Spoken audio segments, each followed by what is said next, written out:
3교시 시작하도록 하겠습니다. 자, 벌칙입니다. 시험에 105편인데요. 벌칙 부분이 시험에 2문제 출제됩니다. 이건 단순히 암기하는 내용입니다. 그래서 어려울 수 있는데 암기를 하면 또 쉽죠. 행정벌이 있고요. 행정벌에는 행정형벌이 있고, 이건 단순히 암기하셔야 됩니다. 그 다음에 행정질서벌이 있습니다. 사실 이건 판사들도 검사들도 이 벌칙은 다 암기 못하죠. 그러나 우리는 시험 공부이기 때문에 암기를 해야 됩니다. 우리 공인중개사법에서 가장 무거운 게 3년 이하의 입증액이나 3천만 원 이하의 벌금, 그 다음에 1년 이하의 입증액이나 1,000만 원 이하의 벌금, 500만 원 이하의 과태료, 100만 원 이하의 과태료가 있습니다. 과태료를 질서벌이라고 합니다. 형벌하고 질서벌을 병과하지 않습니다. 징역이나 과태료를 같이 부과하지는 않습니다. 그 다음에 징역 또는 벌금이고, 징역하고 벌금도 병과하지 않습니다. 그리고 모두 이상이 아니라 전부 이하입니다. 이하. 그 다음에 500만 원 과태료와 100만 원 이하의 과태료도 병과 같이 부과하지 않습니다. 자, 그러면 이제 3년 이하의 징역이나 3천만 원 이하의 벌금인데요. 단순히 암기해야 되는 내용인데, 우리 암기 프린트는 21번에 있습니다. 21번에. 무부관직상투 시공시. 예, 거기 21번에 보면 무부관직상투 시공시 이렇게 했는데요. 자, 첫 번째 무등록 중개업자 3년 이하의 징역이나 3천만 원 이하의 벌금이고요. 부정한 방법으로 등록한 자, 분양 관련 증서, 매매를 업으로 하거나 중개하는 행위, 의뢰인과 개업공개사 등이 직접 거래하는 경우 의뢰인 쌍방대리, 탈세 목적으로 미등기 전매 등 투기를 조장하는 행위, 그 다음에 거짓으로 계약이 성립된 것처럼 꾸미는 등 시세에 부당한 영향을 미치는 행위를 한 개업공개사 등이 되겠고요. 공동중개를 제한하는, 왕따시키는 개업공개사 등 누구든지 시세에 부당한 영향을 미칠 목적으로 개업공인중개사의 업무를 방해하면 3년 이하의 징역이나 3천만 원 이하의 벌금입니다. 자, 그 다음에 1년 이하의 징역이나 1,000만 원 이하의 벌금이 있는데, 우리 암기 프린트는 22번에 있죠. 유사, 이중, 양도, 임정, 비광, 매무수거. 유사명칭 사용금지가 2개가 있습니다. 공인중개사가 아닌 자가 공인중개사 그 밖의 이와 유사한 명칭을 사용하는 경우, 두 번째, 개업공인중개사가 아니면서 공인중개사 사무소 또는 부동산 중개라는 유사명칭을 사용하는 경우, 그 다음에 이중등록, 이중소속, 이중사무소는 여기에 해당이 되는데, 이중계약서는 징역벌금 대상이 아닙니다. 자격증 양도되어 한 자, 양수되어 받은 자, 등록증 양도되어 한 자, 양수되어 받은 자, 빌려준 사람, 빌린 사람 다 포함이고요. 그 다음에 임시중개시설물, 소위 떴다방을 설치한 경우, 이동이 용이한 파라솔 천막을 설치한 경우, 정보를 거짓 공개한 거래정보사업자, 거래정보사업자에 대한 행정형벌은 이것밖에 없죠. 그 다음에 비밀준수 의무가 있는데, 이 비밀준수 의무 위반만 반의사불벌죄입니다. 피해자의 명시된 의사에 반하여는 벌할 수 없습니다. 자, 그 다음에 개업공인중개사가 아닌 자가 중개대상물에 대한 표시광고를 한 경우, 자, 그 다음에 매매를 업으로 한 경우, 무등록 중개업자와 협력하는 행위, 중개, 보수 또는 실비를 촉하여 어떠한 명목으로라도 금품을 받는 행위, 그 다음에 거짓된 은행, 그 밖에 의뢰인의 판단을 거르치게 하는 행위입니다. 유사, 이중, 양도, 임정, 비광, 매무, 수거입니다. 자, 그 다음에 500만 원 이하의 과태료. 우리 암기 프린터는 23번에 있습니다. 확부모,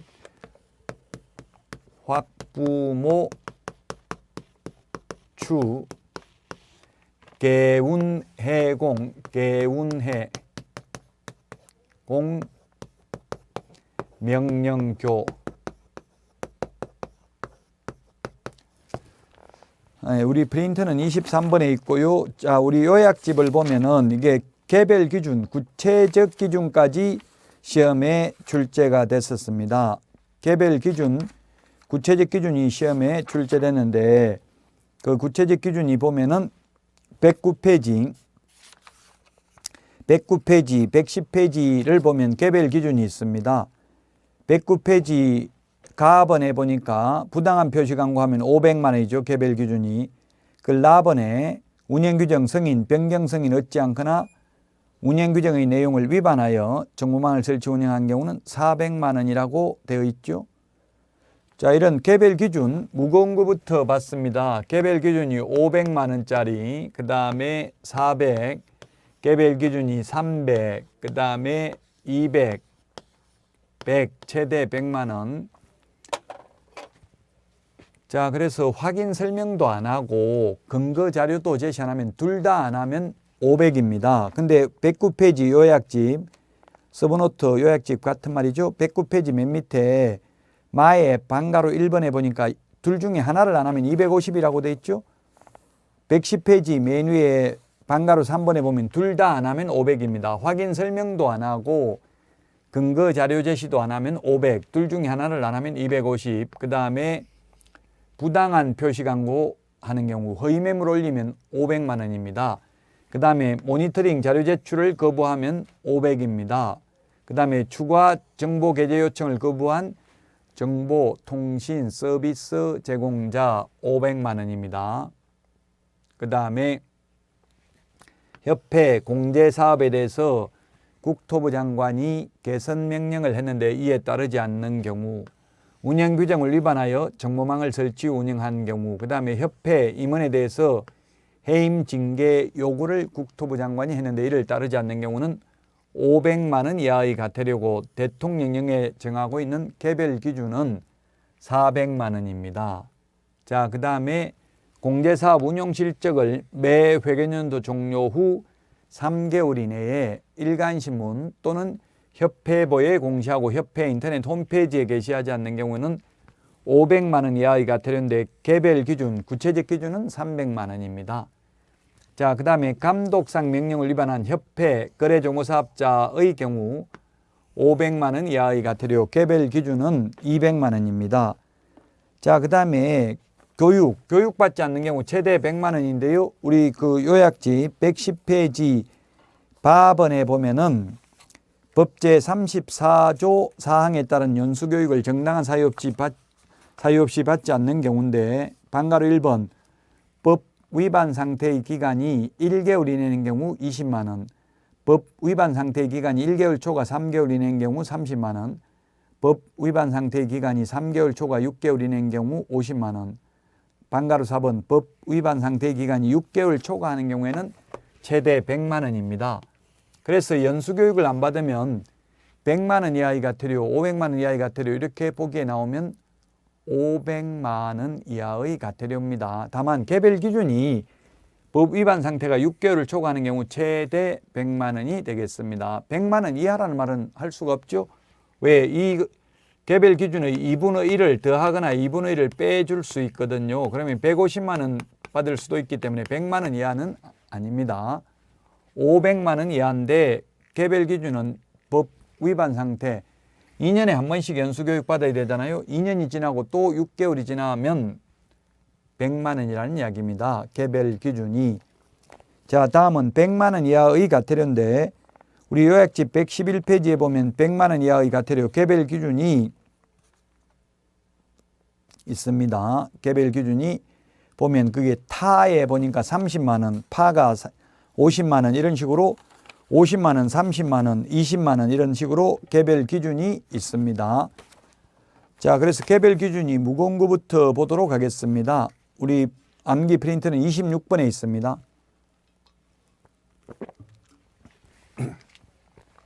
26번에 있는데 명칭, 광, 반납,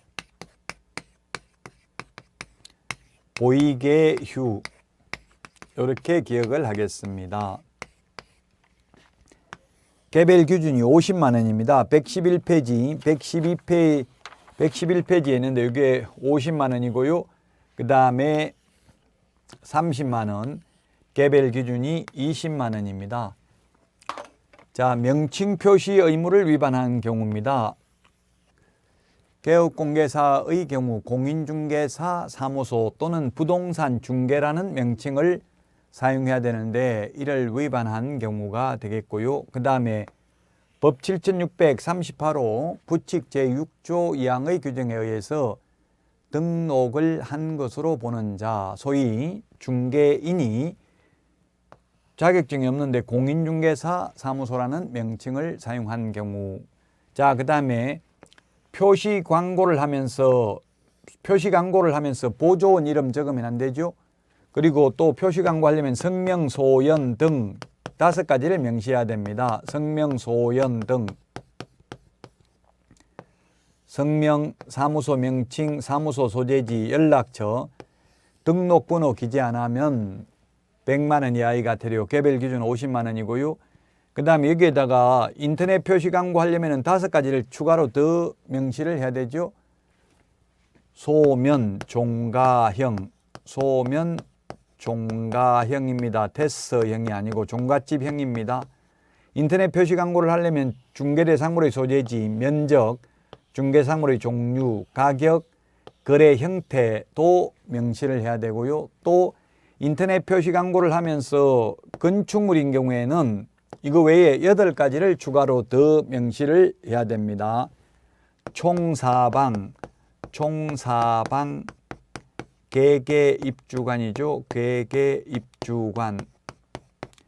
인터넷 표시 광고를 하는데 건축물인 경우에는 총청수, 사용승인, 사용검사 받은 날, 방향, 방의 개수, 그 다음에 욕실의 개수, 그 다음에 입주 가능일, 주차 대수, 관리비도 명시를 해야 됩니다. 이런 걸 안 하면 100만 원 이하의 과태료, 이런 것 중에 하나라도 빠지면 100만 원 이하의 과태료인데 개별 기준은 50만 원. 그 다음에 등록 취소되고 등록증을 7일 이내 반납 안 하면 개별 기준은 50만 원이고요. 자격 취소되고 자격증을 7일 이내 반납하지 않는 경우에는 30만 원입니다. 그 다음에 손해배상을 보장하기 위한 보증관계증서를 교부하지 않거나 보장금액을 설명하지 않는 경우, 사무소 이전 신고 의무를 위반한 경우, 옮기고 나서 10일 이내에 이전 후 등록관청에 신고를 해야 되는데 이를 위반한 경우, 개시 의무 위반한 경우, 개시해야 될 게 뭐가 있습니까? 등수보호자 몇 등 했는지 4개 개시를 해야 되죠. 등록증 원본, 자격증 원본, 중개보수율표, 보정설정 증명서류 개시하지 않는 경우 100만 원 이하의 과태료, 개별 기준은 30만 원이고요. 그 다음에 3월 초과 무단 휴업, 폐업 신고, 재개 신고, 변경 신고를 하지 않는 경우에는 100만 원 이하의 과태료, 개별 기준 20만 원이고요. 6월 초과 무단 휴업의 경우에는 임의적 등록 취소 사유입니다. 자, 이 개별 기준의 2분의 1 범위 내에서 늘리거나 줄일 수 있다. 아무리 늘리더라도 법에서 정하고 있는 기준금액을 초과할 수는 없습니다. 가령 개별 기준이 400만 원이라면 이 개별 기준 400만 원에 2분의 1을 더하거나 또는 2분의 1을 빼줄 수 있다. 2분의 1을 더하면 600만 원, 2분의 1을 빼주면 200만 원이죠. 아무리 더하더라도 법에서, 가중하더라도 법에서 500만 원 이하라고 했기 때문에 공무원의 경우 500만 원에서 200만 원 사이에서만 재량권을 행사할 수 있다는 이야기입니다. 자, 거기 우리 교과서 요약지 108페이지에 보면은 과태료 부가징수권자인데요. 협회 거래정보사업자와 정보통신 서비스 제공자에 대한 과태료는 국토부 장관이 부과를 하고요. 그 다음에 공인중개사, 자격증 미반납, 연수교육 미수료자에 대한 과태료는 시도의사가 부과를 하고요. 나머지 개업공개사에 대한 과태료는 국토부 장관이 부과 징수합니다. 자, 108페이지 과태료 부과 기준 일반 기준을 보니까 과태료 부과권자는 다음 어느 하나에 해당하는 경우에는 개별 기준에 따른 과태료 금액의 2분의 1 범위에서 그 금액을 줄일 수 있다. 다만 과태료를 체납하고 있는 행위자, 위반 행위자의 경우에는 그러하지 아니하다. 체납, 연체하고 있으면 줄일 수가 없다. 방가로 1번 위반 행위가 사소한 부주의나 오류 등 과실로 인한 것으로 인정되는 경우. 방가로 2번 위반 행위자가 법 위반 행위를 시정하거나 해소하기 위하여 노력한 사실이 인정되는 경우. 방가로 3번 그 밖에 위반 행위의 정도, 동기와 그 결과 등을 고려하여 과태료 금액을 줄일 필요가 있다고 인정되는 경우에 2분의 1을 깎아줄 수 있고요. 그 다음에 방가로 2번에 보면은 과태료 부과권자는 다음 어느 하나에 해당하는 경우에는 개별 기준에 따른 과태료의 2분의 1 범위에서 그 금액을 늘릴 수 있다. 다만 법에서 정하고 있는 기준금액 상한을 넘을 수는 없다. 아까 말했지만 500만 원 이하의 과태료면 600만 원이라도 500만 원 범위 내에서만 부과할 수 있다는 이야기입니다. 108페이지 요약집 맨 밑에 방가로 1번 위반 행위의 내용 정도가 중대하여 소비자 등에게 미치는 피해가 크다고 인정되는 경우. 방가로 2번 그 밖에 위반 행위의 동기와 결과, 위반 정도 등을 고려하여 과태료 금액을 늘릴 필요가 있다고 인정되는 경우에는 2분의 1 범위 내에서 늘릴 수 있지만 아무리 늘리더라도 법에서 정하고 있는 기준 금액을 초과할 수는 없다는 이야기입니다. 자, 다음은 112페이지 제5절 양벌 규정을 보도록 하겠습니다. 양벌 규정이라는 것은 양쪽을 다 벌한다는 이야기고요. 즉 직원이 잘못했을 때 사장도 벌하는 게 양벌 규정이고 반대로 사장이 잘못했을 때는 사장만 벌을 받고 직원은 벌 받지 않습니다. 자, 양벌 규정, 양쪽을 다 벌한다는 뜻이다. 112페이지 제5절 양벌 규정 동그라미 1번입니다. 소속 공인중개사, 중개보조원 또는 개업공개사인 법인의 사원 임원이 중개 업무에 관하여 제48조가 뭐냐면 3년 이하 이전역이나 3천만 원 이하의 벌금 또는 제49조가 1년 이하 이전역이나 1,000만 원 이하의 벌금, 즉 이것을 행정형벌이라고 하죠. 행정형벌. 행정형벌은 양벌 규정이 적용되는데 행정질서벌은 양벌 규정이 적용이 안 된다는 이야기입니다. 자, 행정형벌에 해당하는 위반 행위를 한 때에는 그 행위자를 벌하는 외에 그 개업공개사에 대하여도 해당 조에 규정된 벌금형을 과한다. 벌금형입니다. 즉 직원이 징역을 갔다고 해도 사장은 직원 잘못으로 절대로 징역을 가는 일은 없습니다. 벌금형을 과합니다. 벌금만 받습니다. 만약 직원 잘못으로 사장이 징역을 갈 수도 있다고 하면 불안해서 직원 고용 못하겠죠. 다만 그 개업공개사가 그 위반 행위를 방지하기 위하여 해당 업무에 관하여 상당한 주의와 감독을 게을리하지 아니한 경우에는 양벌 규정을 적용하지 않는다. 즉 과실 책임입니다. 사장에게 과실이 없으면 양벌 규정에 의해서 벌금을 받지 않습니다. 과실 책임입니다. 무과실 책임이 아니고요. 동그라미 2번 이 법을 위반하여 300만 원 이상 벌금을 선고받고 3년이 경과되지 아니한 자에는 중개보조원 등이 중개 업무에 관하여 같은 법을 위반하여 그 개업공개사가 양벌 규정으로 처벌받는 경우는 포함되지 않는다고 해석해야 된다. 판례인데요. 자, 이게 뭐냐면 이 법에 의해서 300만 원 이상 벌금 받으면 3년 동안 결격 사유죠. 그러나 직원 잘못으로 300만 원 이상 벌금 받아도 결격 사유에 해당되지 않는다는 이야기입니다. 만약에 직원 잘못으로 300만 원 이상 벌금 받는 게 결격사유라고 하면 직원이 역선택을 할 수도 있겠죠. 일부러 사장 망하게 하려고 취직을 해가지고 나쁜 짓 해가지고 사장 300만 원 이상 벌금 받게 하면 3년 동안 개업도 못하고 취직도 못하게 되겠죠. 따라서 이 법을 위반해서 벌금이라고 할 때 이 법은 본인이 잘못해서 받은 벌금만 해당되고 직원이 잘못해서 양벌 규정으로 양벌 규정에 의해서 받은 벌금은 해당되지 않는다. 자, 그 다음에 동그라미 3번 아까도 말했지만 직원이 행정 질서벌에 해당되는 위반 행위를 해도 양벌 규정이 적용되지 않습니다. 행정 형벌만 양벌 규정이 적용됩니다. 자, 여기까지 해서 공인중개사 법령을 모두 마쳤는데요. 이때까지 시험 출제 경향을 보면 공인중개사 법령이 작년에 31문제 출제됐습니다. 그리고 부동산 거래 신고 등에 관한 법률이 4문제 출제됐습니다. 그리고 중개실무는 5문제밖에 출제가 안 됐습니다. 따라서 고득점을 하려면 법령 부분을 열심히 하셔야 되겠습니다. 여기까지 하고 쉬었다가 이제 부동산 거래 신고 등에 관한 법률 보도록 하겠습니다.